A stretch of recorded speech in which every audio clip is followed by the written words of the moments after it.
Everyone, welcome back to my channel. And in last video we had discussion about the string. So how you can declare the string and how you can access the string in C language, that we have discussed in the last session.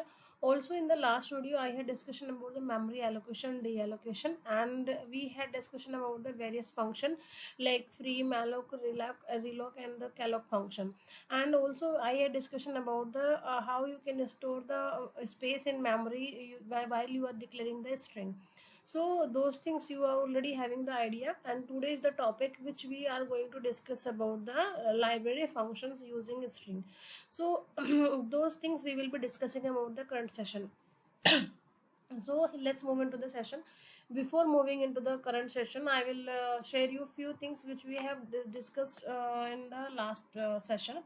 So here the string handling, you can see in the screen. So basically in a string, a group of character can be stored in a string. As I told you, if you want to store a name, so your name will be suppose ABCXYZ such in your name. So SACHIN session. So this is your name is a combination of character. So we call this as a string. If you want to display one character, you will be using the %C, and if you want to save or input your name, so that will be combination of character, that will be the string, and you will declare by the %S. Okay, and whenever you are trying to give the size of your input string, so you have to declare the array, like as I have given character A10. So that means A is a variable which is a type of character, and 10 is a limit of that particular character you are going to store. Okay, and the way you are storing, you can see here an example also I have given, and also I had discussion about the last session as well. So strings \0, so ये null बाद में रहता ही है, that you already having the idea why I have given this one. So you can see here the string constant is a one dimension array of character terminated by null character that you are giving a like as \/ or /0 or single quote. So ये आपका तरीका होता है. Okay. So we are moving into the few functions which we are having inbuilt function in C language, like strlen, that is string length. If you are trying to find out the length of your string, so अगर आपको length निकालना है उसके लिए हम str length का use करते हैं. और कोई स्ट्रिंग अगर आपने दिया है उसको लोअर केस में कन्वर्ट करना है तो str लोअर केस फंक्शन का यूज करेंगे. अपर केस में कन्वर्ट कर रहे हैं तो str अपर का यूज करेंगे. अगर कॉन्केटिनेशन मतलब अपेंड करना है, सपोज आपने लिखा है राहुल कुमार, तो राहुल एंड कुमार को अपेंड करना है तो you will be using the concatenation function, that is string cat. Copy करने के लिए स्ट्रिंग कॉपी, कंपेयर के लिए string compare, string dup duplicate string के लिए string chr, find first occurrence of a given character in a string, so you will be using the strchr function. So strchr function, and the another function is strrschr, that find last occurrence of a given character string.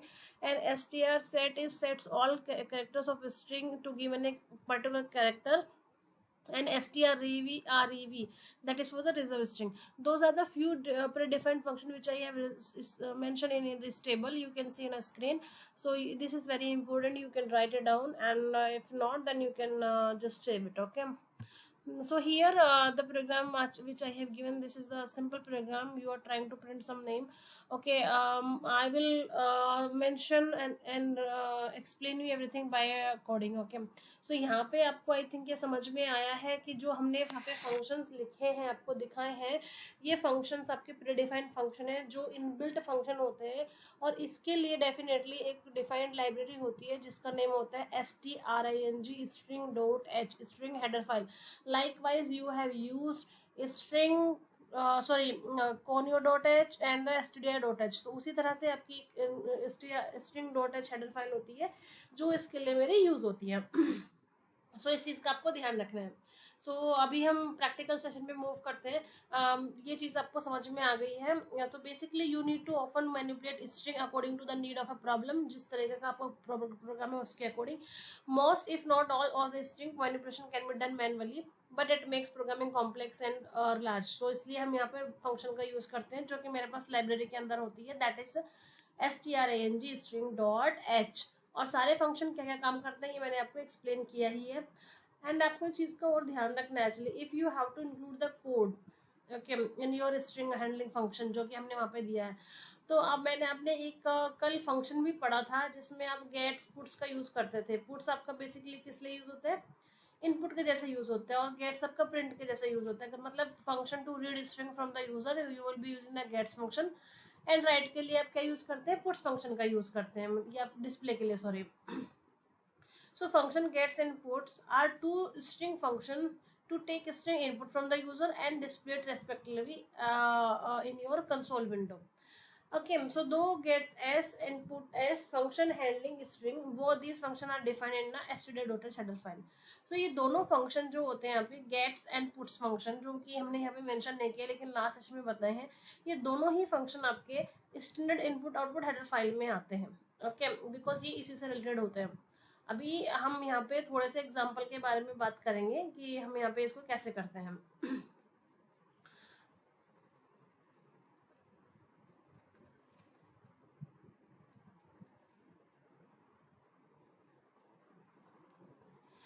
Okay, सो एक छोटा सा programme हम यहाँ पे लिखते हैं reverse string का। I want to reverse a string using recursion function. तो वो हम कैसे करते हैं वो आप देख लीजिए, वो आपको हम समझाते हैं। सो बेसिकली अगर आपको स्ट्रिंग को रिकर्सन यूज करना है, आपको फंक्शन तो पता ही है कैसे डिक्लेयर करते हैं, हमने ये फंक्शन और मेथड में कॉल किया है, लेकिन हम यहाँ पे छोटा सा एक लॉजिक लिखने वाले हैं, वो आपको भी आता है लेकिन I will explain you and trying to show you how you can run your code. तो यहाँ पे आप टर्बो C++ पे जाइए, एक न्यू फाइल हम ओपन करेंगे। यहाँ पे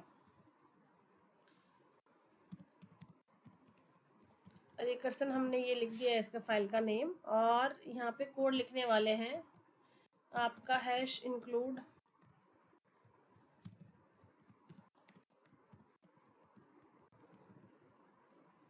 ठीक है। हम यहाँ पे प्रोटोटाइप देंगे, फंक्शन का डिक्लेरेशन देंगे। मेरा फंक्शन है रिवर्स का, तो मैंने रिवर्स फंक्शन का नेम दे दिया है और यहाँ पे इसको बंद कर दिया। अभी मैंने मेन मेथड पे जाएंगे, इंटीजर मेन लिखेंगे। हाँ, ये मैंने नॉर्मल तरीके से प्रोग्राम कराया है आपको, लेकिन अभी हम यहाँ फंक्शन डिक्लेयर करने के बाद कराएंगे। मैंने एक printf स्टेटमेंट दिया है और printf बैकस्लैश में मैंने लिखा है यहाँ पर एंटर एनी स्ट्रिंग और नेम कुछ भी आप दे सकते हैं। ठीक है, यहाँ पे इस फंक्शन को कॉल कराएंगे और इस फंक्शन में मैंने कुछ पास नहीं कराया है, यहाँ पे रिटर्न लगा के आप 0 कर देंगे बिकॉज आप रिटर्नेबल फंक्शन यूज़ कर रहे हैं। ठीक है, और यहाँ पे आप क्या लिखेंगे, रिटर्न से पहले क्या लिखने वाले हैं, हाँ गेट ch, और console.h मतलब CLRSCR यूज़ करेंगे। लेकिन इन दोनों फंक्शन को यूज़ करने के लिए you have to add one more library, जो कि यहाँ पे आप यूज़ करने वाले हैं इंक्लूड conio.h। अभी आप नीचे आ जाएंगे, यहाँ पे आप फंक्शन का नाम लिखेंगे। फंक्शन का नेम है आपका void रिवर्स। अभी आपको उसका डिक्लेरेशन करना है फंक्शन का, let it be doing this. Okay, main यहाँ पे बंद हो जाएगा और ये यहाँ पे एक्स्ट्रा लग गया है। ओके, यहाँ पे हम लॉजिक लिखने वाले हैं, सिंपल सा मेरा कोड है। ये कैरेक्टर लिखेंगे C, मैंने यहाँ पे स्कैन F कराएंगे, लेकिन जब आप कोई भी कैरेक्टर आप वहाँ पे एंटर करते हैं, स्कैन कराते हैं, तो आप किसका यूज़ करते हैं, %C का यूज़ करते हैं, करेक्ट। और डेफिनेटली आप यहाँ पे किसका यूज़ करेंगे, एम्परसेंट का यूज़ करेंगे। %C ये आपने ये यूज़ किया है। यहाँ पे लिखेंगे C डज नॉट इक्वल, किसकी इक्वल नहीं है मेरा, ये कॉलन लगाएंगे, बैकस्लैश लगाएंगे, L लगाएंगे, मतलब मैंने कोई स्पेस नहीं दिया है यहाँ पे। इस तरीके से आप डिक्लेयर करेंगे। लेट भी देखते हैं क्या हमारा कुछ, मैंने रिकर्सिव फंक्शन करना है, मतलब मुझे ये कॉल कराना है और इसके लिए मैंने ये दिखाया यहाँ पे कॉल बाय इटसेल्फ होता है, कॉल बाय वैल्यू होता है। ठीक है, तो ये रिकर्जन के थ्रू हमने किया है कोड। यहाँ पे आप इसको C प्रिंट कर दीजिए इस तरीके से, और ये मेरा यहाँ पे इसका कर्ली ब्रेसेस बंद हो जाएगा। Control F9 enter any string. Okay, हम यहाँ पे कोई भी इनपुट करने वाले हैं, जैसे मैंने लिखा है इंटेलिजेंस एक्सचेंज, तो आप देखेंगे एक्सचेंज इंटेलिजेंस एक्सचेंज को यहाँ पे एक एक कैरेक्टर को उसने उल्टा कर दिया, पहले EGNAHEC पूरा नहीं है, एक ही कैरेक्टर को यहाँ पे रिप्लेस कर दिया है। तो ये रिकर्सिव के थ्रू आपका जो कोड है। अब इस प्रोग्राम में हम पढ़ते क्या हुआ है basically in this program you have written one function name is reserve, और इस फंक्शन को आपने कॉल करा है मेन मेथड में। तो this function store the first letter enter by the user in C. जो भी आप पहला लेटर एंटर करेंगे, आपने इंटेलिजेंस लिखा था, वो पहले लेटर को पहले पकड़ेगा। If the variable is any character other than new line, अगर आपका ब्रेक नहीं है, न्यू लाइन पे नहीं है, तो उसको चेक करता रहेगा और आपको अगेन एंड अगेन आपका रिवर्स फंक्शन कॉल करेगा। So this function will goes until the user hits enter, जब तक आपका एंटर नहीं होगा। ऐसे एंटर होगा, उसको पूरी स्ट्रिंग मिल जाएगी एंड देन वो चेक कि C does not equals new line, okay reverse function call करेगा। तो पहला कैरेक्टर पकड़ेगा और उसको उल्टा कर देगा, मतलब when the user hits enter the this function start character from the last. अभी आप देखना यहाँ पे मैंने चेक किया, मैंने लिखा ए बी सी, एंटर कर दिया। सी बी ए कैसे काम करता है भी देखते हैं। ये चेक करेगा आपने ए बी सी एंटर किया है, ओके। यहाँ पे ये नेक्स्ट लाइन में तो नहीं है, नहीं है, तो रिवर्स फंक्शन कॉल हो जाएगा। रिवर्स फंक्शन में आपने ऊपर क्या लिखा है, रिवर्स फंक्शन पे जाएगा। रिवर्स फंक्शन में आपने कोई भी कैरेक्टर पहला कैरेक्टर लिखा है और वहाँ पे %n करा है, वो n हो गया, इस कंडीशन में जाएगा। यहाँ पे नहीं है तो वो रिवर्स कर देगा पहले कैरेक्टर को। पहला कैरेक्टर क्या है आपका ए बी सी, आपने यहाँ पे गया तो जो पहले है वो सी पे आ जाएगा। फिर यहाँ पे आप देख रहे हैं प्रिंट, पहला कैरेक्टर यहाँ पे प्रिंट हो जाएगा, नल नहीं है, ओके। पहले वो प्रिंट हो जाएगा, फिर वो दूसरे वाले को चेक करेगा, ओके सी की जो वैल्यू दी है, अगर जब तक आप उसको एंटर नहीं करेंगे तब तक वो आपका इस तरह से चलता रहेगा। मैंने एफ लिखा है, मैंने लिखा है A B C, sorry C D F. तो अभी आप देखेंगे पहले उसको कैरेक्टर मिला ए, ओके, वो चेक करेगा। पहले उसने कैरेक्टर मिला ए, तो उसने चेक किया कि वो नई लाइन पे नहीं है, नहीं है, तो पहले उसको उसने क्या करा, प्रिंट कर दिया। रिवर्स फंक्शन को कॉल करा के उसने उसको प्रिंट कर दिया, ओके। फिर अभी ऐसे ही वो सारे पूरी लाइन पे जाएगा, मतलब हर एक को जाएगा, तो वो उल्टा रिवर्स करता रहेगा। मतलब जब यहाँ पे टी एफ सी पहले वाले का एंटर आ जाएगा, T F C space X B A, तो यहाँ पे इस तरीके से प्रिंट करेगा।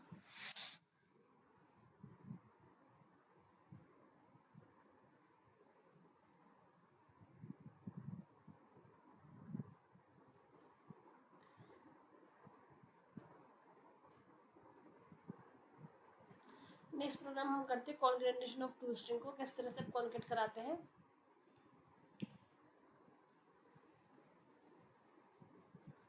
आपको क्या करना है, एक प्रोग्राम लिखना है जिसमें आपने कोई भी स्ट्रिंग लिखी है और उस स्ट्रिंग को जब आप इनपुट कराएंगे तो वो आपका कॉम्बिनेशन होकर प्रिंट होना चाहिए। तो वो आपको कैसे करना है प्रोग्राम, वो देख लेते हैं हम बेसिकली।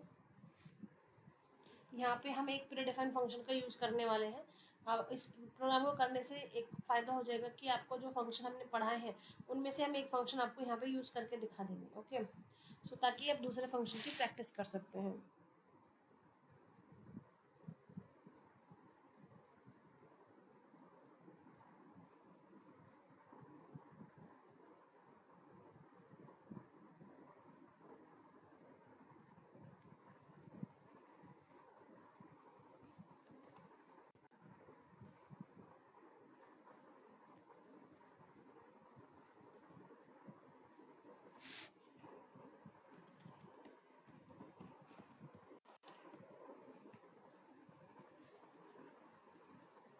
हमें क्या करना है, एक फंक्शन को लिखना है इंक्लूड, ये सेम चीज़ हमें हर बार लिखनी होती है।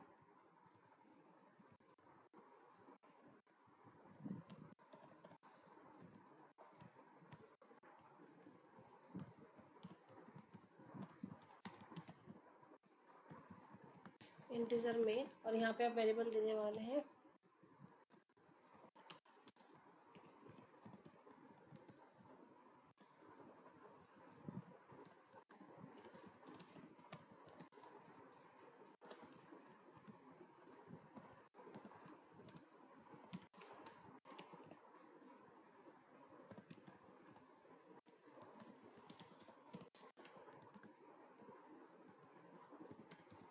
एक और वेरिएबल हम यहाँ पर डिफाइन करते हैं। हमें लेंथ थोड़ी यूज़ करनी पड़ेगी, लेंथ नाम का एक फंक्शन, एक वेरिएबल, और एक हम कोई भी आई जी वेरिएबल ले लेते हैं। यहाँ पे हम इसको क्या करेंगे, हम एक वेरिएबल में स्टोर कराएंगे। तो पहले एलियन आप 0 लेंगे क्योंकि मुझे काउंट करना होता है, तब भी आप इनिशियलाइजेशन किससे करते हैं, 0 से करते हैं। यहाँ पे हम एक लूप लगाने वाले हैं। अभी मैंने कौन सा लिया, S1 लिखा है, और जो भी लेंथ इसके अंदर होगी वो उसकी वैल्यू पे यहाँ पे एंटर करेगा। डज नॉट इक्वल्स टू, अगर मेरा क्या यूज़ करेंगे, यस। तो यहाँ पे हम ये चेक करेंगे कि ये नल तो नहीं है, तो नल आप इस तरीके से देते हैं। तो यहाँ पे क्या करेगा वो, लेन is equals two lane plus 1 कर देगा, वो नेक्स्ट को चेक करेगा और हम इससे बाहर आ जाएंगे। ऐसे ही हमने दूसरा लूप लिखा है, जे इज इक्वल्स टू 0। यहाँ पे S2 के लिए लिख लीजिए आप, क्या आ जाएगा, S2 में मेरा जे आ जाएगा, डज नॉट इक्वल्स टू यहाँ पे मेरा ये आ जाएगा, और यहाँ पे इस लूप के अंदर मेरा यहाँ पे जे प्लस प्लस मैंने दे दिया है। S1 length correct is equals to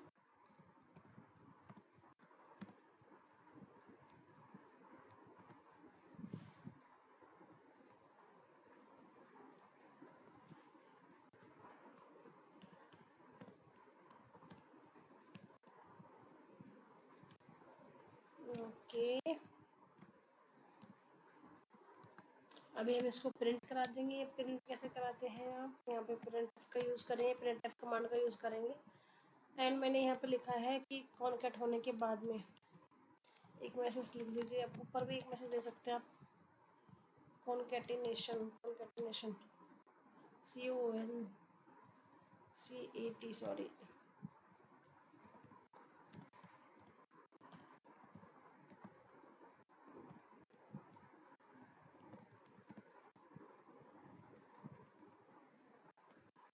बैकस्लैशन देते हैं। यहाँ पे पुट्स भी लिख सकते हैं आप, आपकी मर्जी, तो फंक्शन हम यहाँ पे, और आपको पता है कि मैंने पुट्स फंक्शन यूज़ किया है तो मुझे यहाँ पे इस चीज़ का यूज़ करने की ज़रूरत नहीं है, इसका स्ट्रिंग फाइल का यूज़ करने की ज़रूरत नहीं है।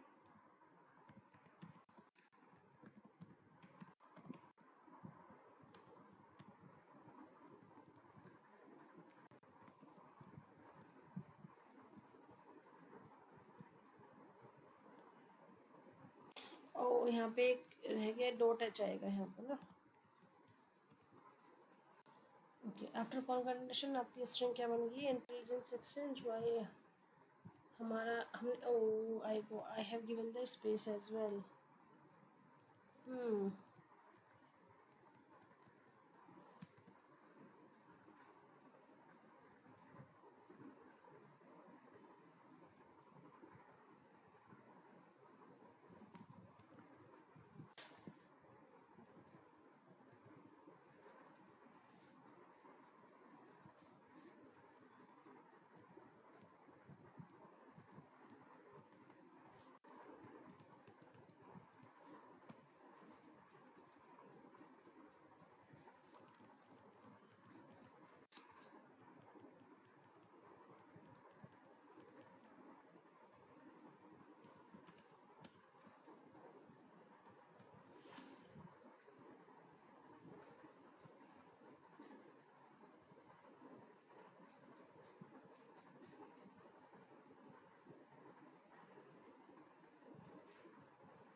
It will include length as well। Okay, ये तो हम भूल ही गए थे यहाँ पे लिखना।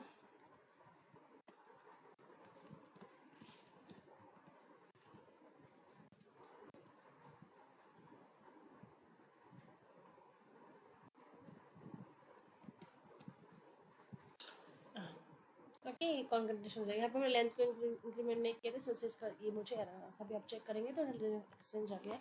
ये आपको कॉन्कैटिनेशन के बाद हो गया। इसी तरह से आप मल्टीपल फंक्शन का यहाँ पे यूज़ कर सकते हैं। तो बहुत सारे प्रोग्राम्स हैं जो कि आपके रिमूव करने के लिए यूज़ होते हैं, स्ट्रिंग कॉपी करने के लिए यूज़ होते हैं। तो ये सारी चीज़ें हम यहाँ पे कंप्लीट कर सकते हैं। हम नेक्स्ट टॉपिक की बात करते हैं यहाँ पे, स्ट्रक्चर एंड यूनियन की। तो structure and union C language में क्या होता है, पहले हम उसकी बात करेंगे। तो बेसिकली स्ट्रक्ट हम यहाँ पे यूज़ करते हैं in C programming. Structure is a collection of variable. पहले हम नोट्स पे आ जाते हैं, थोड़ा थ्योरेटिकल सेशन पढ़ेंगे, उसके बाद में हम प्रैक्टिकल करेंगे। तो नोट्स पे आने के लिए मैंने एक नोटपैड का यूज़ किया है। यहाँ पे हम डेफिनेशन लिखते हैं, को स्टोर करना है आप स्टोर कर सकते हैं। तो मेरे पास यहाँ पे टॉपिक है स्ट्रक्चर। तो सी प्रोग्रामिंग लैंग्वेज में स्ट्रक्चर क्या होता है, यहाँ पे आप लिख सकते हैं सी स्ट्रक्ट करके टॉपिक है आपका। स्ट्रक्ट से ही हम कंसेप्ट करते हैं स्ट्रक्चर को। आप स्ट्रक्चर कंप्लीट लिख लीजिए कि a structure in C programming is a collection. Structure is a collection of variable. Structure आपका क्या होता है, कलेक्शन ऑफ वेरिएबल्स होता है। That can be different types under a single name, कोई भी टाइप आप दे सकते हैं यहाँ पे। ठीक है, अभी हम डिफाइन कैसे करते हैं स्ट्रक्चर को, हमारा डिफाइन करने का तरीका क्या होता है। तो डिफाइन करने के लिए सिंपल है, आप किस चीज़ का कीवर्ड का यूज़ करते हैं, स्ट्रक्ट कीवर्ड का यूज़ करते हैं। यहाँ पे इसका यूज़ करते हैं, स्ट्रक्ट कीवर्ड का यूज़ करते हैं, और ये स्ट्रक्चर का नेम होता है। यहाँ पे आप लिख सकते हैं ये स्ट्रक्चर का नेम होता है, ये नेम कुछ भी हो सकता है यहाँ पे, लेकिन इसके अंदर जो आप वैल्यू डालते हैं वो ब्लॉक में कुछ भी होती है, जैसे डेटा टाइप, वो किसी भी टाइप की हो सकती है, ऐसा जरूरी नहीं है कि वो आपकी एक ही डेटा टाइप की रहेगी, वो स्ट्रिंग भी हो सकती है, आपकी इंटीजर भी हो सकती है, और आपकी फ्लोट भी हो सकती है, मतलब वो कुछ भी टाइप की आपकी वैल्यू हो सकती है।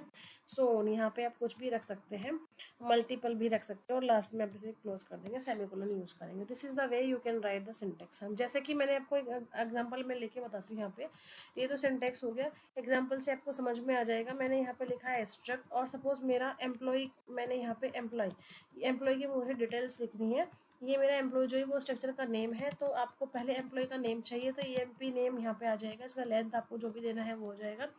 मुझे एम्प्लॉय की सिटी का पता चाहिए, तो यहाँ पे आप सिटी लिख देंगे, और अगर आपको सैलरी का पता लगाना है, वो अपने फ्लॉट में लिया है, तो यहाँ पे आप सैलरी। तो this is the way you can declare your मतलब स्ट्रक्चर। सो बेसिकली हम कैसे क्रिएट करते हैं ये हमने पढ़ा है अभी, but whenever you are trying to declare a structure, struct keyword is a must, so no storage and memory is allocated. Basically when a struct type is declared, no storage or memory is allocated. To allocate memory of a given structure type and work with it, we need to create a variables that we have created in this code. You can see अभी मुझे क्या करना है, यहाँ पे अगर मतलब किसी किसी भी तरीके से कर सकते हैं, बहुत सारे तरीके होते हैं, नीचे आप नीचे कॉल करा सकते हैं, लेकिन अभी हम आपको छोटा सा एग्जांपल यहीं पे करके बताएंगे, वो अपने नोट्स में आप लिख सकते हो। तो यहाँ पे हमने लिखा है फॉर एग्जांपल, जो लाइन मैंने बोली है उसका मतलब क्या है ये देख लीजिए। मैंने यहाँ पे पी स्ट्रक्चर लिया है, यहाँ पे मेरा कोई भी कोड आ जाएगा, ये मैंने कर्ली ब्रेसेस कर दिया। अब मुझे उसे कॉल तो कराना है ना, जो भी आपने उसके अंदर लिखा है, तो आप उसे इस तरीके से लिख सकते हैं। यहाँ पे स्ट्रक्ट लिखेंगे, और यहाँ पे पी आपका ये हो गया है, पी स्मॉल वाला, इसका टाइप हो गया। यहाँ पे अच्छा कुछ नेम रख देते हैं, आपको याद रहेगा ना, वो थोड़ा डिफरेंस रहेगा, कन्फ्यूज़न नहीं होगा। तो यहाँ पे आपने लिख दिया पर्सन, ये पर्सन हो गया है, और इसका टाइप हम यहाँ पे डिक्लेयर कर रहे हैं। तो यहाँ पे मेरा ये पर्सन हो गया है, और ये हम यहाँ पे पी लिख देते हैं, ये मेरा हो गया P1, और यहाँ पे हो गया मेरा P2। ओके, यहाँ पे हो गया मेरा P3, लेकिन ये मेरा डिफरेंट टाइप का एरे टाइप का मेरा यहाँ पे ये जैसे मैंने ले लिया। तो आप इसको जब आप कॉल कराएंगे तो इस तरीके से कराएंगे, लेकिन आपने स्ट्रक्चर तो ऊपर डिफाइन कर रखा है ना, यहाँ पे ये स्ट्रक्चर में डिफाइन करेंगे, और जब नीचे यहाँ पे एंटर कराएंगे तो इंटीजर मेन लिया है आपने, तो यहाँ पे क्या आ जाएगा आपका रिटर्न 0 आ जाएगा। तो दिस इज द वे, एक तरीका तो ये होता है। और दूसरा तरीका एक और होता है, यहाँ पे आप ऐसे स्ट्रक्ट पर्सन ये अपने डिफाइन कर दिया है, इस तरीके से कर दीजिए, यहाँ पे आपका सो कोड आ जाएगा, इसको बंद करेंगे, और ये जो आपने डिफाइन किया है ना वैल्यू, वहाँ पे आप लिख दीजिए, जैसे P1 हो गया है, P2 हो गया है, और ये आपका P3 हो गया है। तो जिस तरीके से भी आप इसको असाइन यहाँ पे कर सकते हैं। Okay, in both the cases ये सेम ही रहेगा आपका। तो एक्सेस मेंबर कैसे करते हैं यहाँ पे there are two types of operator used for accessing member in structure. पहला होता है dot, that is member operator. दूसरा होता है एरो, स्ट्रक्चर पॉइंट, आपने यहाँ पे देखा ही होगा, तो मैं उसके बारे में आपको बता देती हूँ कि आप कैसे करते हैं। यहाँ पे जाएंगे, आपको थोड़ा सा ये थोड़ा सा हल्का सा चेंज है, ज़्यादा नहीं है। एक होता है डॉट, सो बेसिकली इसको क्या बोलते हैं आप, डॉट को यहाँ पे मेंबर ऑपरेटर क्या बोलते हैं, member operator, yes, member operator होता है। और दूसरा आपका एक साइन का यूज़ करते हैं आप इस चीज़ का, इसको क्या बोलते हैं आप यहाँ पे, इस साइन को, ये सिंगल साइन है, ओके, ये तो आपके लिए लिख रहे हैं हम। इस साइन को क्या बोलते हैं आप, yes, structure pointer operator. Okay, so ये हमने यहाँ पे पढ़ा है। अब इसे कॉल कराना हो तो जैसे आपने पहले वो कॉल कराया है, पर्सन लिखा है वहाँ पे, तो पर्सन का क्या लिखा आपने, P1 लिखा है, तो P1 डॉट समथिंग नेम आप इस तरीके से लिख सकते हो। हम एक छोटा सा एग्जांपल करने वाले हैं स्ट्रक्चर का, फिर हमारा ये टॉपिक फिनिश हो जाएगा। ज़्यादा कुछ इसमें पूछा नहीं जाता है, बट प्रैक्टिस के लिए आप मल्टीपल एग्जाम्पल यहाँ पे बना सकते हैं।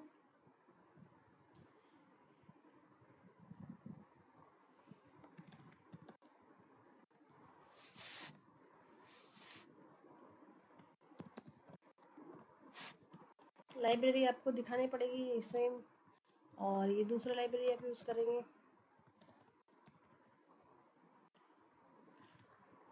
और यहाँ पे कौन सी लाइब्रेरी यूज़ करने वाले हैं, इस, क्योंकि मुझे फंक्शन भी यूज़ करना है तो मैं यहाँ पे इस लाइब्रेरी का यूज़ करेंगे। ओके, स्ट्रिंग डॉट एच का सेम यहाँ पे हम एक स्ट्रक्ट लेंगे जो हमने आपको एग्जांपल में बताया है। पर्सन नाम का मैंने एक स्ट्रक्चर ले लिया है और इस स्ट्रक्चर में मैंने कैरेक्टर नेम को प्रिंट कराना है, तो मैंने नेम का लेंथ कुछ भी डिफाइन कर दिया है। यहाँ पे मैंने इंटीजर ले लिया है, इंटीजर में मैंने सिटी लिया है, और मैंने यहाँ पे फ्लॉट में सैलरी ले लिया है। आप कुछ भी ले सकते हैं। ये मैंने एक स्ट्रक्चर बनाया है, मेरा स्ट्रक्चर का टाइप मैंने दिया है पर्सन नेम लिखा है, तो इसका टाइप मैंने यहाँ पे दे दिया पर्सन 1। कुछ भी दे सकते हैं आप, मेरे कन्फ्यूजन ना हो तो इसके नेम से ही हम डिफाइन करें। जब भी हम इसको एक्सेस करेंगे तो पर्सन 1 से ही एक्सेस करने वाले हैं। ये आपका तरीका होता है डिफाइन करने का। आपने मेन इंटीजर लिख लीजिए, थोड़ा और स्पेस कर देते हैं ताकि आपको कन्फ्यूजन ना हो। ये मेरा मेन फंक्शन होता है, मेन फंक्शन में आप आ जाइए। हम जो भी करने वाले हैं मेन फंक्शन के अंदर ही करने वाले हैं उसको कॉल कराने के लिए। तो मैंने क्या करना है, मुझे जो वैल्यू मैंने असाइन करी उसे कॉपी करनी है। तो मैंने यहाँ पे स्ट्रिंग फंक्शन इसलिए लिखा है क्योंकि मुझे ना ये स्ट्रिंग फंक्शन को यूज़ करके भी दिखाना है। तो मैंने यहाँ पे स्ट्रिंग कॉपी फंक्शन यूज़ करा है, और मैंने यहाँ पे लिखा है जो पर्सन का जो नेम है, पर्सन 1 का जो नेम आएगा डॉट नेम, मुझे वो कुछ भी मैंने यहाँ पे असाइन करा, मैंने यहाँ पे इंटेली असाइन कर दिया है। ओके, और उसको मैंने डबल कोट्स में बंद कर दिया है यहाँ पे। अभी मैंने क्या करा है, अभी ध्यान से देखना, ये जो पर्सन 1 है, पर्सन 1 है, जो सिटी हमने इसका लिखा है यहाँ पे, सिटी इंटीजर में लिखा है ना, तो सिटी नंबर लिख देते हैं इसको, जैसे पिन कोड होता है इसी तरह से हम यहाँ पे सिटी पिन लिख देते हैं। ओके, ये मैंने सिटी पिन लिख दिया है, 1200 लिख देते हैं, कुछ भी हो सकता है, मतलब हमने सपोज ये लिख दिया। ओके, अब यहाँ पे पर्सन 1 डॉट दूसरा वेरिएबल क्या है, मेरा सैलरी है। सैलरी में हमने समथिंग रख दिया है कुछ भी। ओके, कन्फ्यूजन ना हो, इसको ये रख देते, ठीक है। अभी मुझे ये प्रिंट कराना है, तो प्रिंट कराने के लिए मैंने क्या कि प्रिंट है फंक्शन का यूज़ करेंगे सिंपल। और मुझे नेम प्रिंट कराना है, तो नेम, और नेम में आपको पता है कि परसेंटेज एस का यूज़ करेंगे बिकॉज आप नेम प्रिंट करा रहे हैं। और यहाँ पे आपको बैकस्लैश एन देना है तो आप दे सकते हैं, लेकिन यहाँ पे बैकस्लैश एन की ज़रूरत नहीं है पहले वाले में, हम यहाँ पे देंगे स्टार्टिंग में ताकि वो नए लाइन में आ जाए। ठीक है, बैकस्लैश एन मैंने दिया है, तो आपको उसको प्रिंट करने के लिए क्या यूज़ करने वाला है, जो भी पर्सन 1 आपने दिया है डॉट, आपके वेरिएबल का नेम क्या है, नेम, करेक्ट। ऐसे ही हम प्रिंट एफ करेंगे, दूसरे को प्रिंट करेंगे। बैकस्लैश एन मैंने यहाँ पे यूज़ करा है, मैंने सिटी पिन लिख दिया है यहाँ पे।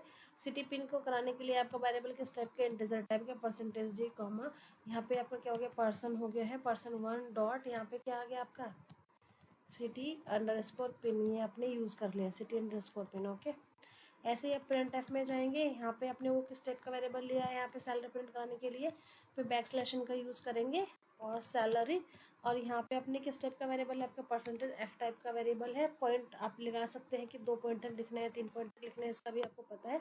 पर्सन 1 डॉट सैलरी, आपका एम्प्लॉय का नेम, सैलरी का वेरिएबल है, इसको लिखेंगे। गेट सी एच आ जाएगा आपका, यहाँ पे CLR आ जाएगा, और यहाँ पे आप क्या लिखने वाले हैं, रिटर्न, बिकॉज आपने रिटर्न टाइप का फंक्शन लिया, मैंने इसको क्लोज कर दिया। ठीक है, अभी हम इसको कंट्रोल एस करते हैं, कंट्रोल F9 करते हैं। मुझे एरर दिखा रहा है, salary is not a member of person 1, salary नहीं है, वो सेल लिया है मैंने यहाँ पे। ओके, यहाँ पे गलती से करली ब्रेसेस अनएक्सपेक्टेड एक एक्स्ट्रा लग गया है, कंट्रोल F9, यहाँ पे देखिए। तो ये मैंने स्ट्रक्चर के थ्रू यहाँ पे प्रिंट कराया है। So we have created the structure named as a person, and we have also created the variable person named as person 1. तो हमने क्या करा, in main method we have assigned the value to the variable defined in person for the person 1 object. What is the value we have defined? There's a name, city number, and salary. So this is basically, you have noticed that we have used a string copy function here, which we have used a string copy function to assign the value of person 1 dot name. Basically this is because name is a character array, means C string, and we cannot use the assignment operator here. So with the, if we will be used, actually this is not the right way to be used. So directly what we can do, we have used this because of the character array in C string, we have used that, and we cannot use the assignment operator with it after we have declared the string. So you have to remember this. So that's why I have created the type of person 1 and then I have used this one.